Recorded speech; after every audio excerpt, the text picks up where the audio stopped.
Okay, here we are again. It's clutch time.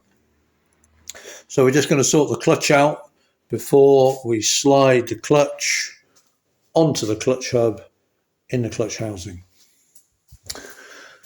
So this is the clutch. We've got the clutch base, the clutch basket, which we've had skimmed, and we've also had the fingers of the clutch basket skimmed as well, so we know that they're flat, everything's flat.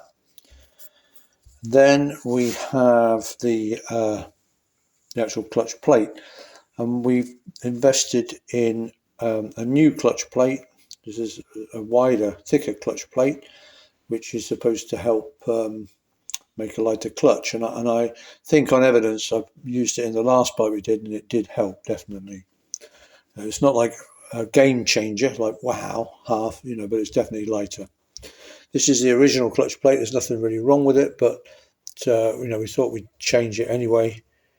Got a bit of contamination maybe on it, of grease, but also this is a thicker clutch plate to make it lighter.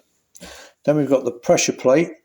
So the clutch plate will go there in the basket, then the pressure plate will go on top of the clutch plate in the basket. Then we have the diaphragm spring, and it's that compresses the whole clutch, and that sits on top of the pressure plate. And then we've got the cover plate, the last thing that goes on the top that holds the whole thing together. And then we have the pull rod, because unlike a lot of clutches, the clutch is pulled apart, not pushed apart. So that's the pull rod that pulls the clutch open.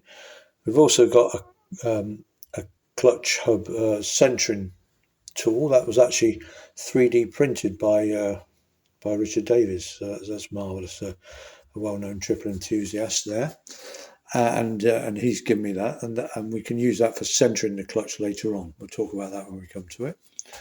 And I've got a few nuts and bolts, because what we're going to do is we're going to open the clutch by using those nuts on the pull rod, and just check for clearance and see how effective it is. Because the problem with these clutches is, they don't tend to slip. I mean, they will slip if they're contaminated with oil, or the clutch plate is burnt out, but generally they don't slip. But they really do drag, for the simple reason that the mechanism, even when brand new, the lift available simply isn't enough to open the clutch fully. A, it's a very heavy action, and B, it doesn't open the clutch fully, so you get a lot of drag, and it's a very heavy clutch. So what we're trying to do is make the clutch light, and also to avoid the drag. So what we'll be doing is I'll be assembling the clutch and then opening it with the nuts on the pull rod, and seeing how many turns up I need to go before the clutch is opened, and also to check that it's open evenly all the way round, because we can move. There's 3 positions that the pressure plate can go in relative to the basket. We can spin it round and see if we can get a better lift. I've marked the clutch basket with Tipp-Ex, and I've marked the pressure plate with Tipp-Ex. So that is the original position it came out in. So we'll start with that. But if I'm not happy with the lift, then we'll move the pressure plate round.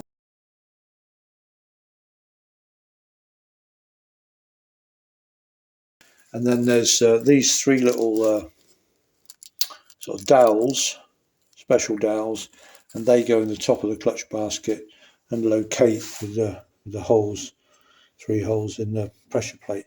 These again were taken out because the engineers skimmed the top of the fingers, and so that's why they were taken out. They literally just hammer back in, tap them back in. Right, okay, so that's what we've got, and so yeah, we'll start putting everything together. I'll make sure it's all clean, and then we'll start assembling it and see what we've got.